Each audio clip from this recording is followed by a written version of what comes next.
good indeed, God. It brings us to exactly 8:31. We return with Dr. Rose, and she will be accompanied on this Father's Day edition of Bridging the Gap with Pastor Mogokgwane. Stick around and we'll speak to you on the other side. Today I am with my favorite person, my cousin, by the way, first cousin, Pastor Bay, Mogokgwane,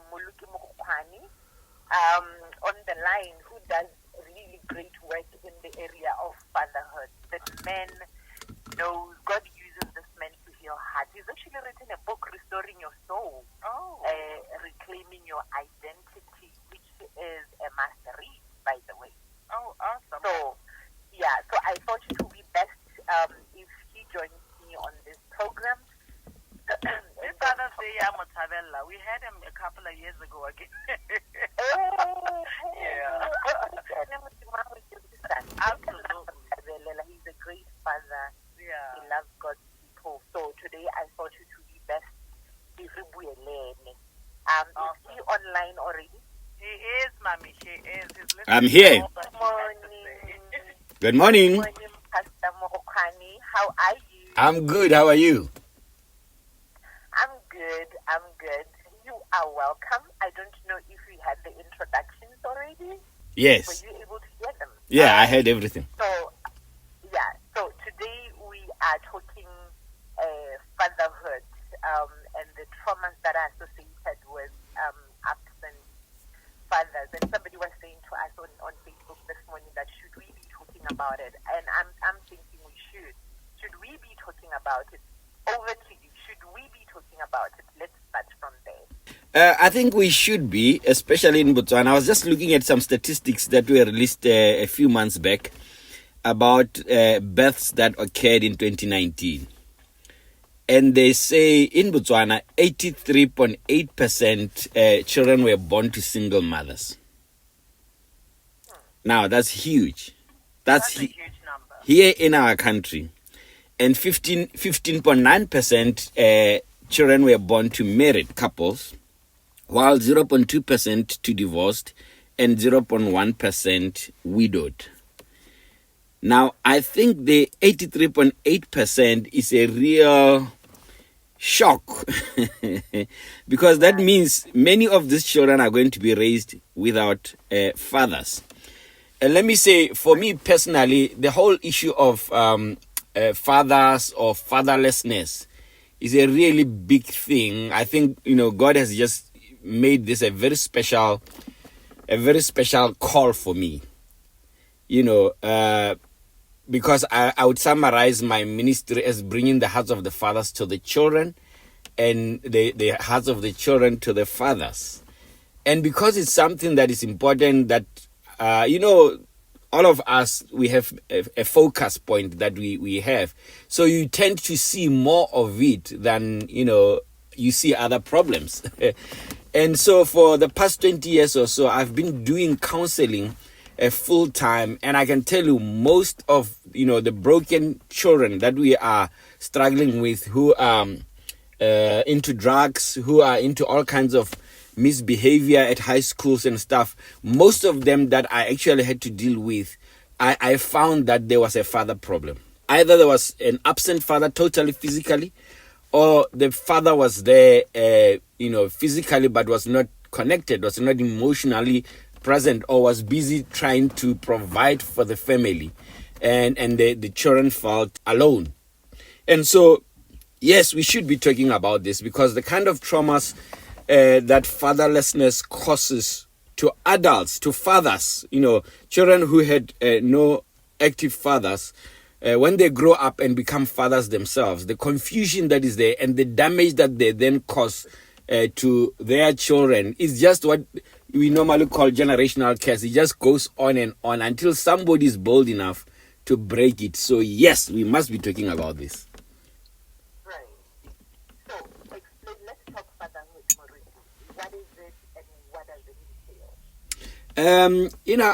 From the biblical point of view, a father should be a teacher. The Bible says, train up a child in the way he should go, And when they have grown, they will not depart from it. They will not forget it. So that's why a present father is very critical. You cannot teach by remote control. So, first of all, fathers must be teachers. I could expand more on that, but there's a lot of things that fathers should be. And I think that's why sometimes we are overwhelmed by their role. The second thing is that fathers must be an example. They must show an example of a good life to their children. Most children who become fathers themselves, there's no role model. They have no one to look up to. And so they make lots of mistakes. The other thing that the father must do is to be a provider. That's according to the Bible. 1 Timothy chapter 5, verse 8. A father should provide, and that means they must work. You cannot be lazy. You must make sure that there's food at home. All of the things, clothing, all of the things that are necessary to take care of the family, you should be all of that. And fathers must also discipline their children. You know, this being a good dad and there's no discipline, it's a big problem, because as they grow up and they have no discipline in their lives, there's going to be a problem. The other thing is that dads must spend time with their children. I know in Africa, really, it's a bit of a challenge to be deliberate about spending time with your child. How are you going to know your child? How are you going to know how they think if you do not have time with them? You have to be, life is busy. You have to be very clear. You have to be intentional. You have to go all out to make sure that you actually have you have time with your child. The other thing is that dads must be compassionate. We know that in our African sense, fathers are very strict. We fear them. It's not just honor. We don't just honor them. We actually fear them. We are scared. We run away when they come because there's no compassion. We don't see it. I'm talking in general terms here. Of course, there are exceptions here and there. Yeah, and in that also, fathers should not provoke their children. All of these are points that are from the Bible. In other words, you should not be provoking your children because, they become rebellious. When we are always provoking them and we think we are always right, we don't give them a right. One of the things that I'm big on is free will. We must respect each other's free will, including our children's free will. So we need to engage them and know what they prefer, what they want. When we are moving houses, when we are buying a house, when we are making these major decisions that are going to affect them, how involved are they? And then the other things that dads should never give up on their children. Sometimes we just give up and we chase them away and say, go, you are a rebel, whatever. That's not how God acts, because us as men, as fathers, we must exemplify the father who is all forgiving, all compassionate, and all of that. And the last thing that I could point out is that dads must pray for their children. When children know that their fathers are praying for them, man, those are encouraged people. Those are people with hope. They don't fall into depression because they look into the future and they see something positive. So basically, fatherhood is huge. As you can see, I'm just running through some of the things that fathers should be. And when you are there, you talk to us about what means fatherlessness really does us, like to children, and how it manifests even in adulthood. And you can tie this one to the trauma caused by fatherlessness. Oh, yeah, fatherlessness. You see, one of the points that I make in my book is the importance of identity as it is derived from the father. In our African culture, your identity is clearly, very much attached to your father. Your tribe is not your mother's tribe, it's your father's tribe. Your surname is your father's surname. Your totem is your father's totem. Your home village is your father's home village. So everything about who you are is basically about the father. And what I have found in my experience as a counselor over the years is that children who have not had a father experience growing up, they grow up with a lot of identity issues. The book that I've written, it's Restoring Your Soul, and then subtitled Reclaiming Your Identity. And one of the things that I talk about is fatherlessness and how it affects us. So what I've seen with many of men who have not had fathers who are active in their lives, or they were not aware of them, or, it was a taboo to talk about fathers. What I have found in many of them, and this is in my experience, is that there is a lot of confusion in their identity. And identity is big because if you don't know who you are, you will never know why you were born. You will not know your purpose. And if you do not know your purpose, you do not fulfill your purpose, you will never really be fulfilled in life or satisfied in life. And so I find that a lot of boys or men who grew up with that clear identity of a father, they have a kind of a confused life, and they try and look for identity or meaning in the wrong kind of things, either in being with lots of women, because somehow when women agree to their proposal, it gives them some sense of bigness, some sense of importance. And so they are forever chasing, or they give themselves to alcohol or drug use, because when they are high, somehow they can express themselves freely. Men are actually very good at hiding their pain. And so we have all kinds of addictions that help us to, kind of deal with life as it comes. And so fatherlessness, in my experience in counseling as a pastor, has proved to be one of the biggest family breakers. Right. Okay.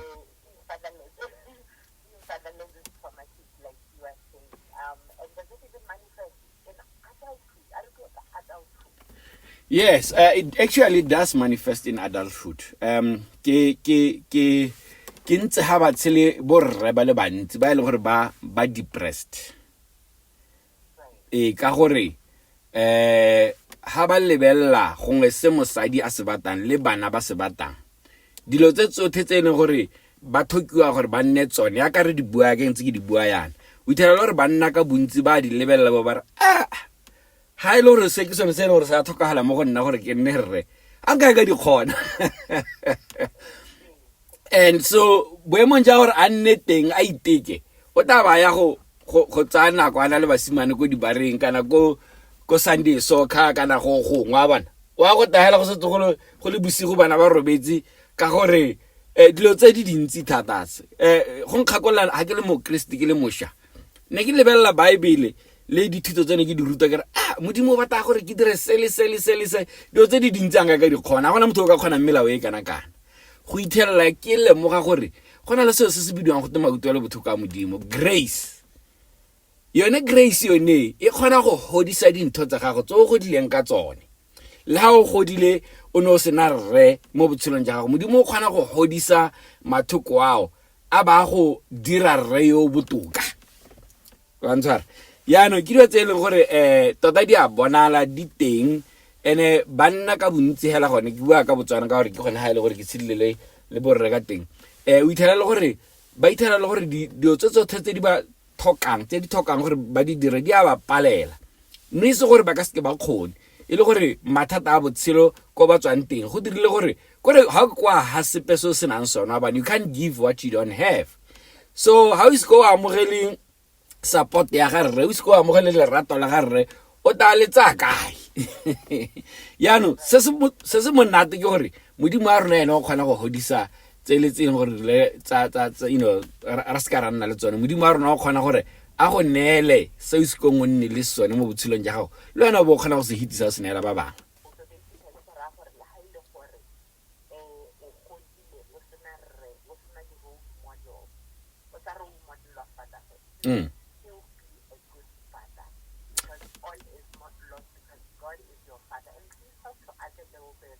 About the fatherhood of God and how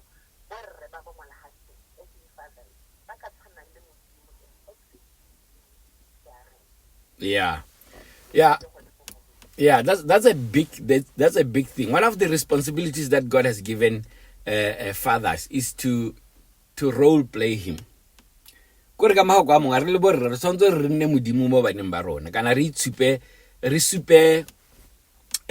meska ga re nne modimo to ga nna blasphemy kore re supe borrara ja modimo mo baneng ba rona kana mo malapeng a rona ka sekgwa gona le mago ya re teng ra bua re family is central to the purposes of God.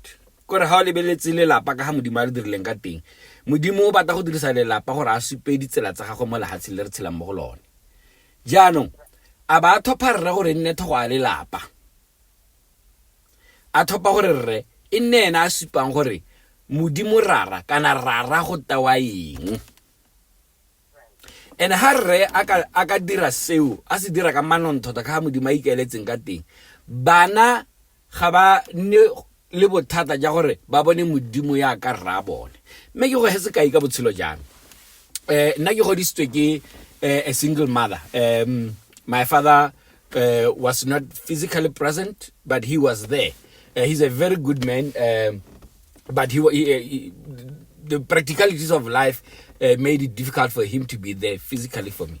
And so I was naughty. I was a very naughty boy. Like standard 3, standard 4. Glue, benzene. I was just, I think I was looking for attention in the wrong places. By standard 6, I was drinking Black Label, Lion, and some hot stuff. Body Roomba. I don't know whether they're still there. And I was just generally a very naughty boy who seemed to be looking for trouble. And then, thing in 1987, my father wrote me a letter. And in that letter, he expressed his concern about my behavior and talked about my future and how he cared about me. That letter that my father wrote to me those many years ago, it was because of that I stopped using drugs. I stopped taking any intoxicating. And I can tell you confidently today that since that time, I've actually not taken any drug or alcohol because my father showed concern for me. You understand?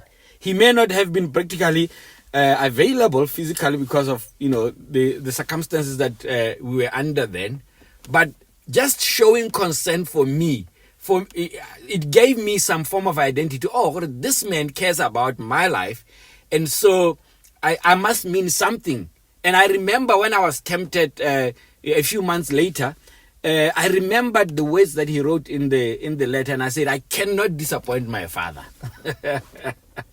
So, and years later, when I was doing Form 5, then I became a Christian. And of course, everything came together for me. But I want to make it a point that it was the concern of my father, him speaking through a letter, that made me change and realize what my life had meaning.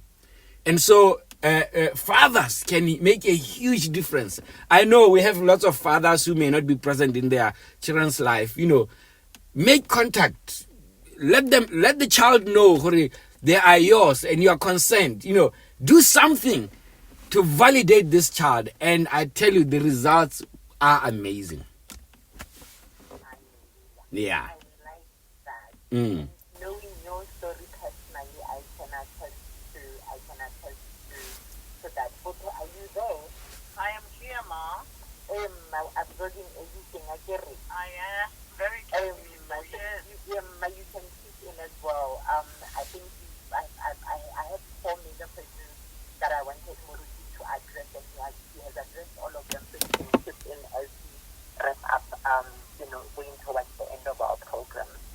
Just to maybe briefly relate to our listeners, or maybe what constitutes a healthy relationship between a father-daughter or a father-son. What is it that we must see for us to say, they have a healthy relationship? Yeah, just off the top of my head, I could say, are you able to have a free conversation with your children? Are your children able to come to you, for example, when they have their first period and say, Dad, I have my period? Or when there's a boy who is interested. I have father girls. I mean, my firstborn is 17, second born is 12, the last born is 8. I have father girls. When they were young, I did everything basically, bathing them, changing their nappies, until they said, no, Dad, now I can do it myself. You see, I was fully involved. And I made sure that I dropped my kids at school every morning when they were young, pick them from school. Those up. It doesn't need to be huge things. Just, can you make those moments when they come from school? They tell you stories. The teacher said this today. This friend of mine said this. You are opening those conversations. Can your children actually come to you and just speak freely to you? Can they come to you? Like this morning, my 2 young daughters came and hugged me and say, "Happy Father's Day. We want to make you special breakfast." Are they free? Because communication is a huge indicator of whether you are having a healthy relationship or not. And so I would say that's the main thing. That is the main thing, I think, because kind of out of the conversation, just having conversation with your child, come with that illnesses, that fears, that anxiety.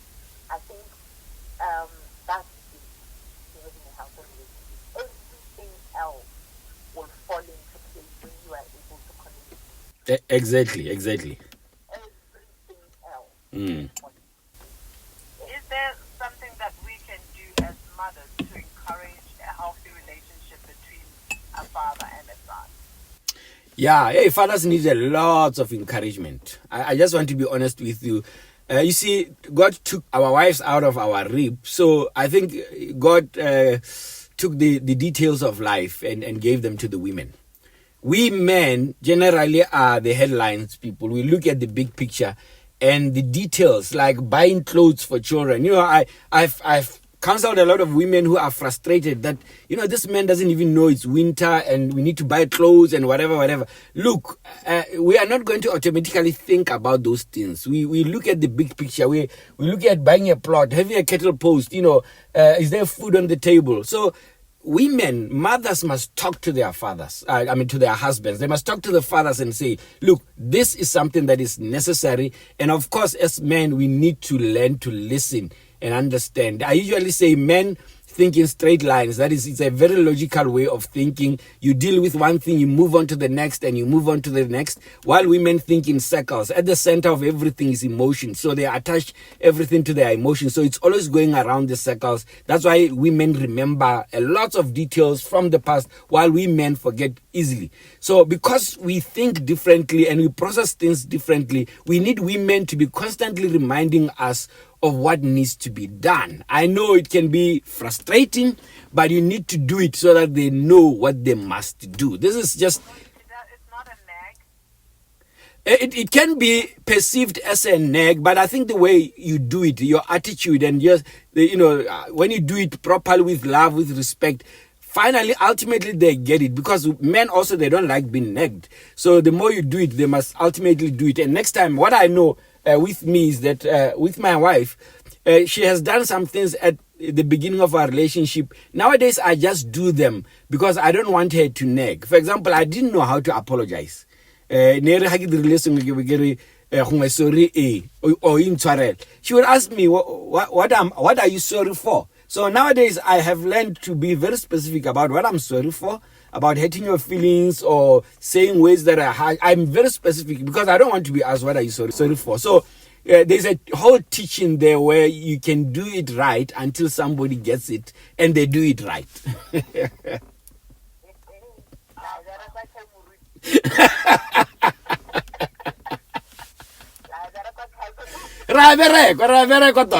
You see, the way we are made, like I said, headlines. We're not detailed. So we need you guys to fill us in.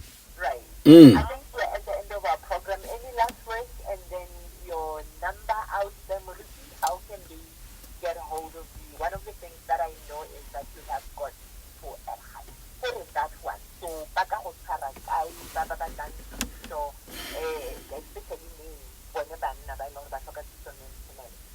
yeah, well, just my last words to encourage men, it's never too late, eh? Even if you are on your deathbed, call your children, apologize for the mistakes that you know you have made. That goes a long way in healing the children. I know when we are full of energy and all of that, we make lots of mistakes. But wherever you are in your life, call your children, apologize to them, express how you feel about them, you're good, and bless them. That will go a long way in changing the narrative of this family cases and all of. Thank you so much. Awesome. Thank you. Father's Day, Muruti. Thank you so much. Thank you. I will not say it to you too. Yeah, no. Thank you so much, Muruti. Thank you, and God bless you. Have a lovely day. People, I think this went, the way we had planned. I am Dr. Rosinah Gabaitse. We will see you in the next segment. Awesome. Thank you, Dr. Rose. Angie, my darling. Thank you.